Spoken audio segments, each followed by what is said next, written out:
I'm Cynthia James, and this network is about changing lives one woman at a time.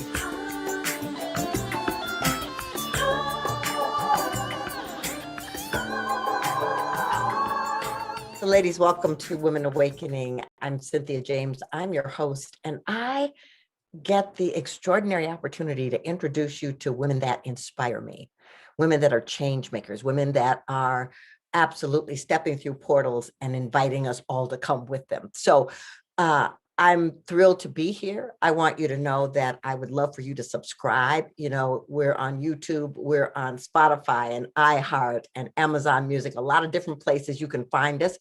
Please subscribe and come back, because the women here have wisdom to impart to help you move to your next level. So my guest today, I'm so excited. I have known this woman for a very long time, Reverend Dr. Michelle Medrano. And when she was 15 years old, she found religious science, right? She walked into Mile High Church in Denver, Colorado, and she knew she was home, right? So she started volunteering at the church and eventually joined its administrative staff, where she worked for 6 years. While she was doing that, she was continuing her studies. She became a practitioner. And in 1991, she received her degree in Ernest Holmes College, and she became a minister. She then became an assistant minister at the Huntington Beach Church of Religious Science for 4 years, the senior minister of New Vision Center for Spiritual Living in Phoenix for 17 years.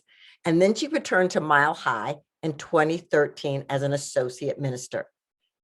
In 2019, when Dr. Roger Teal retired, she accepted the role of co-lead minister along with Reverend Joshua Reeves.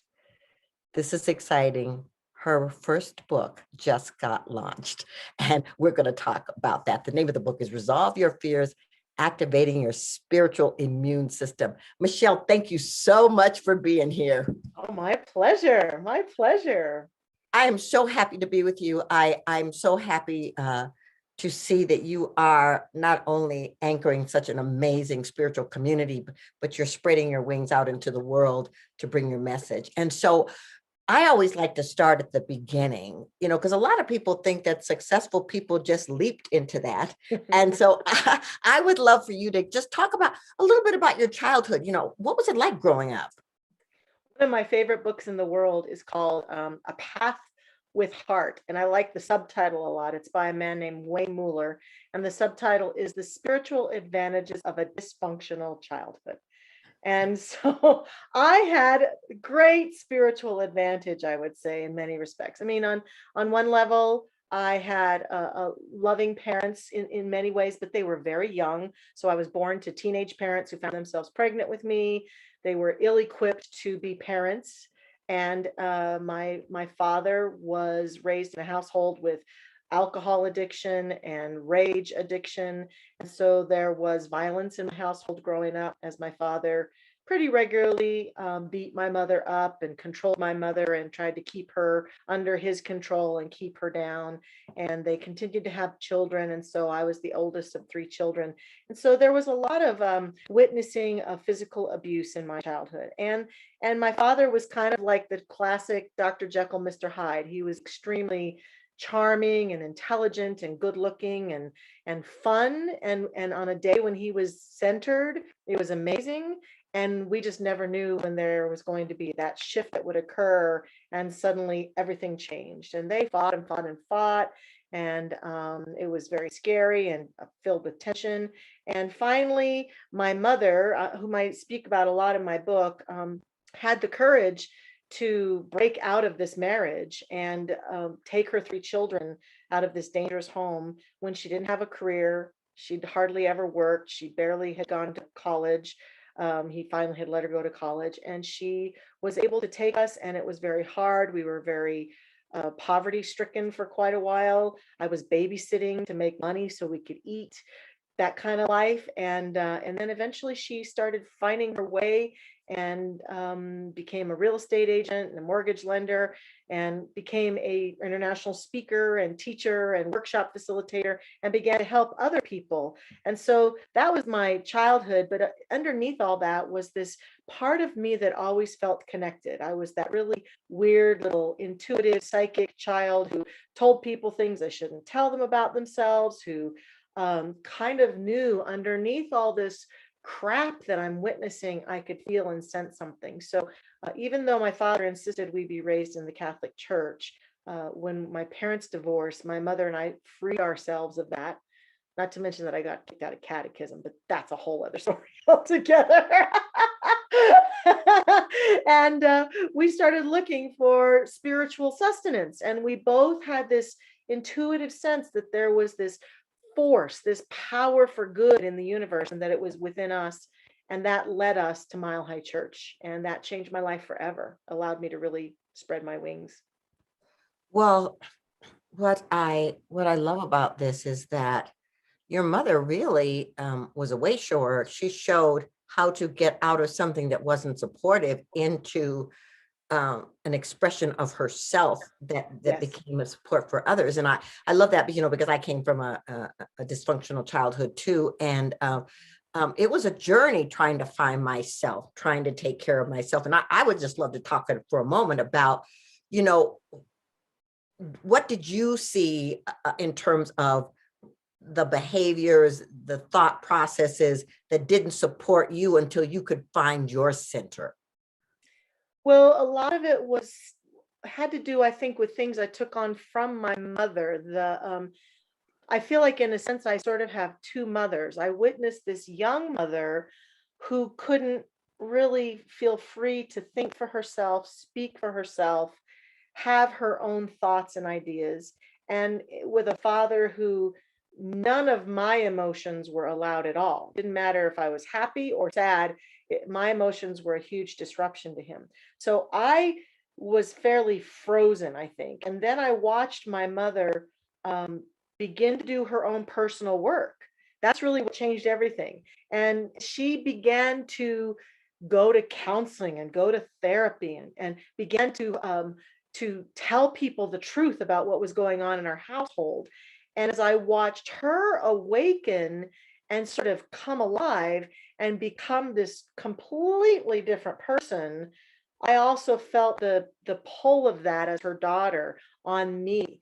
And then, of course, she knew that there had been damage done, and so she put me in my first workshop when I was 17 years old, one of those spin-offs from Est called Actualizations. And I began this pathway of personal growth, awakening myself. And it took a long time. It took a lot of hard work, because I was the kind of person who, if emotions began to bubble up in me, I couldn't speak. I had literally a neurological, emotional belief system that said if I speak my emotions, I could die. I could literally die. Right. So to find my voice, I watched my mother find her voice, and that helped me find my voice. And that was really powerful, because I think we are way showers to each other. Like you're saying, my mother was to me, you have been to me, women are for each other. We are way showers. And it was a pretty powerful way she showed me. Well, it's so wonderful that you're talking about this, because you are a dynamic speaker today. So I'm sure people listening to this, um, especially that know you, would think, well, how is that possible? You walk on the stage, you light up the stage, you bring wisdom, and so I guess the thing is like, I have two questions, like my mind is going like this. Uh, so the first one is, how did you, or what did you go through to be able to find healthy, sustainable relationships in your life, having come from where you came from? Because I couldn't feel comfortable always speaking my truth or being my truth, what I went through was a lot of painful relationships where I hid myself from those relationships in every realm of my life. and then felt very unloved and unseen and unacknowledged. And so what I had to go through, I think, was really in the realm of not only reclaiming my voice, but the steps that almost every human has to go through, but they felt really profound for me, was the steps of becoming my authentic self, and putting myself out there and risking being hurt, being ridiculed, being made wrong, being unloved. And those years, I will say, for me in ministry, specifically at New Vision Center in Scottsdale, were some of the most healing years of my life, because that community, the whole philosophy of that community was the wonderful call to be authentic, even for me as the spiritual leader. And so what I began to learn and see is that as I risked being my authentic self, it didn't always work out perfectly, but more often than not, people at the very least loved and respected that I was willing to show up and be me and not hide or pretend to be something else. And so that began to become such a reward for my soul, that love, that there became this moment where it feels like something shifted, and not being authentic became a long ago thing from my past. And now it's very hard for me to even hide and, not be authentic and not speak my truth. And I'm not very good at lying, because it's just gone all the way to the other side now for me. And that feels very freeing at the same time. And it's a risk, as you know, because if you choose to stand up and shine, not everybody's going to like the light you shine. Not everybody's going to agree with you. Not everybody's going to Yes. appreciate you. But to Yeah. hide was going to kill me. I'm sure. Right. I'm sure it would have killed Well, me. you and I have similar paths in that regard, and finding your voice is one of the most extraordinary and sometimes some of the most painful things that you can do. I also happen to know that you are married to your soulmate, Yes. and that is a reflection of the authentic Michelle coming forward Mhm. to invite that level of love in. Absolutely. Yes. And that relationship is certainly one that I feel completely at free to be myself, free to be me. Absolutely. And it is It's a wonderful thing. So I want to talk about your book, but just before we get to the book, I want to talk about, you are a leader in a very large New Thought community, a Mhm. very respected, world-renowned community. And so I'd like to know, first of all, about the calling that you got to be in ministry, but I'd really like to talk about, you know, what's it called up in you? Because when you step into that energetic field, it calls something else forward. Mhm. Well, the calling for me was really, it felt like something out of the blue. I had a history of, in high school, loving musical theater and choir and singing. And so when I decided to go to college at the University of Colorado here in Denver, I declared my major communications and theater. And while I was in between high school and college, I decided, well, I'm going to take some of those classes they're always talking about at that church. And I was sitting in one of those classes one day, and it has happened a few times in my life where I felt like a voice outside of me said, "You should be a minister." And I laughed. I thought it was the dumbest idea I'd ever heard.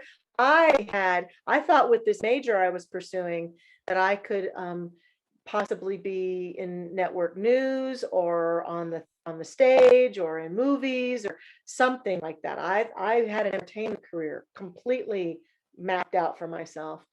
And I had this perception that ministers were boring, and I'd been at the church and I loved our ministers, but I'd never once looked at any of them and thought, I want to be where they are. Never had occurred to me. So it seemed like a silly, stupid idea. And I really pushed it off and pushed it off. But this community and this spiritual teaching, if you go deep into it, it calls you to do your personal work. And so I continued to take classes, as you mentioned in my bio, and I decided I would pursue that practitioner license thing.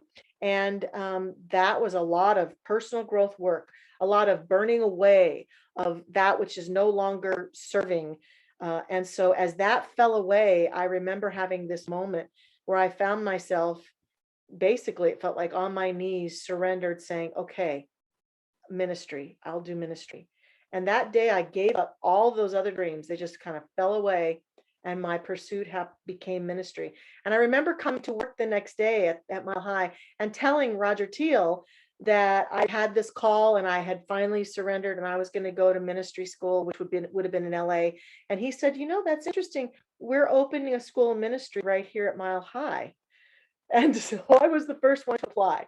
So it really felt like a soul call, something that I had Mhm. not ever thought of, that just rose up in me and propelled me forward. And so I think that also means that the work getting there and the work to be there continues to have its way with me all the time, which for me is always about that deep inner spiritual work, to continue to do the work to see where I have been hiding myself, see where I'm not letting my light shine, deal with the shadow aspect of us that still continues to believe it's not good enough or it can't. And all of that happens in community and with other people as you continue to work with people, I find, or as on teams or in groups or in partnership, as I work with my partner in lead ministry or with congregation. And it's a continual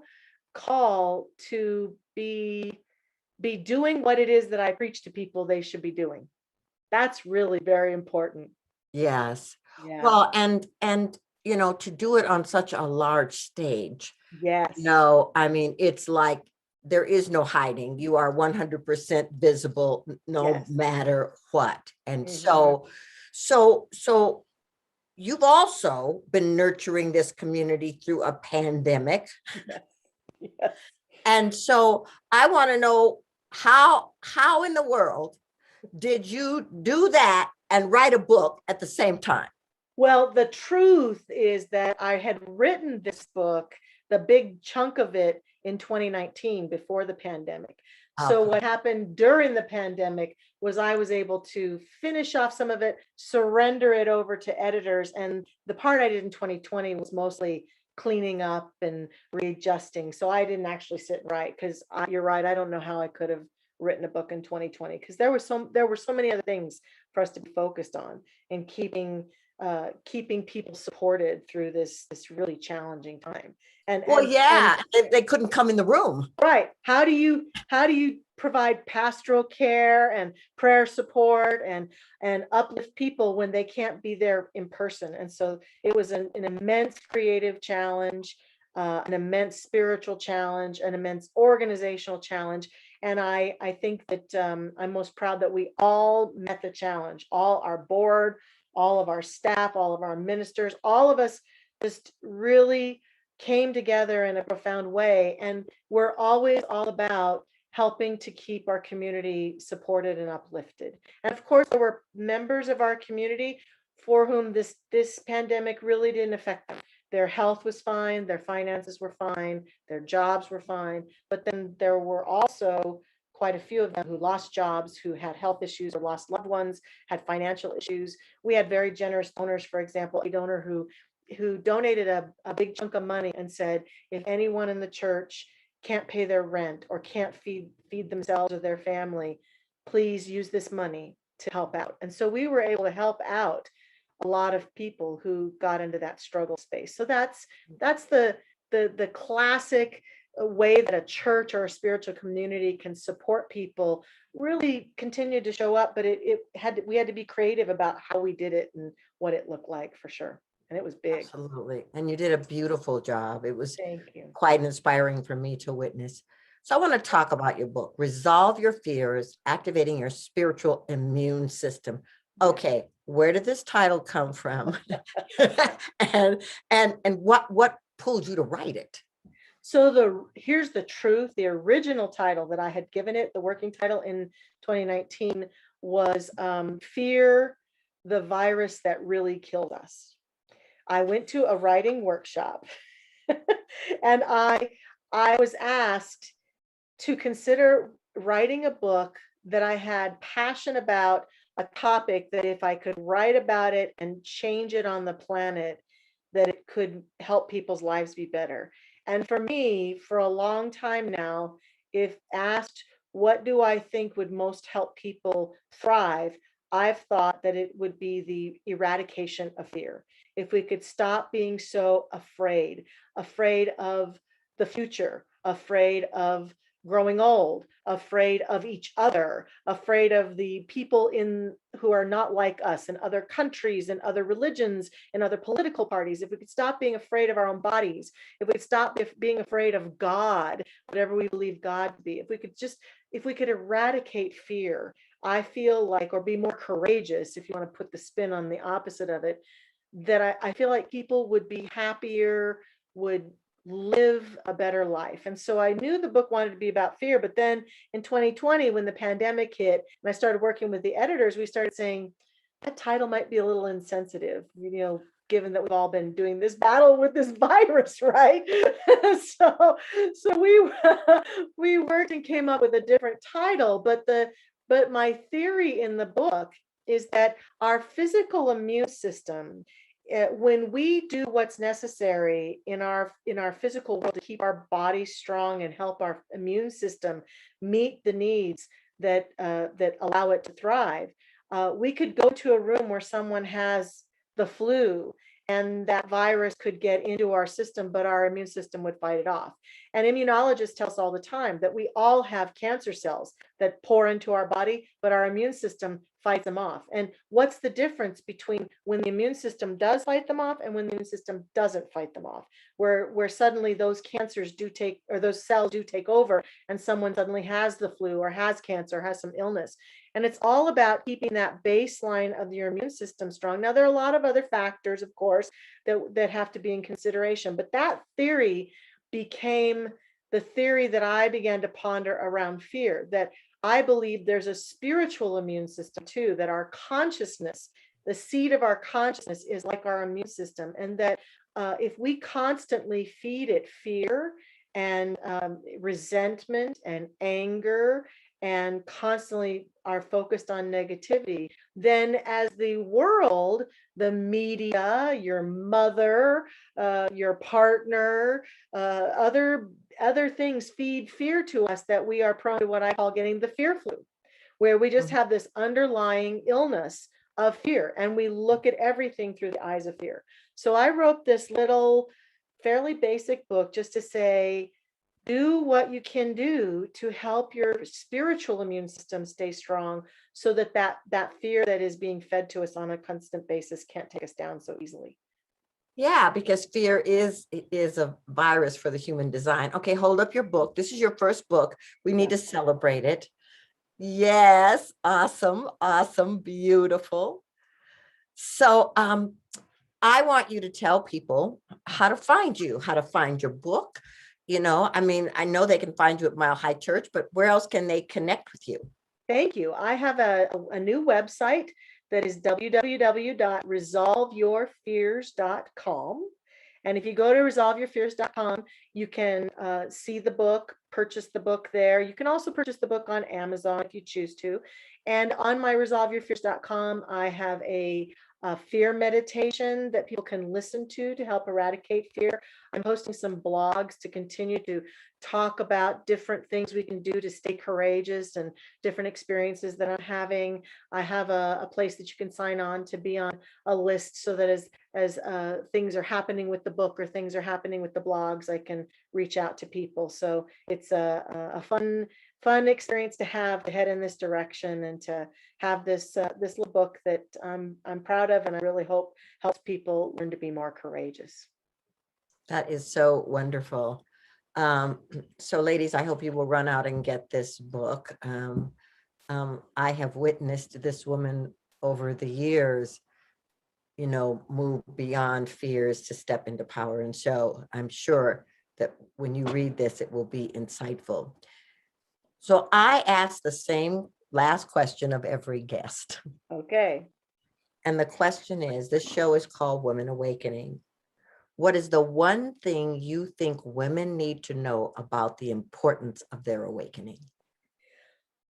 I just got the chills. I think women need to know this is our time. This is our time. And I don't say that in it's time for women to take over the world. I think it's our time to step up into equality like never before in so many realms of our lives.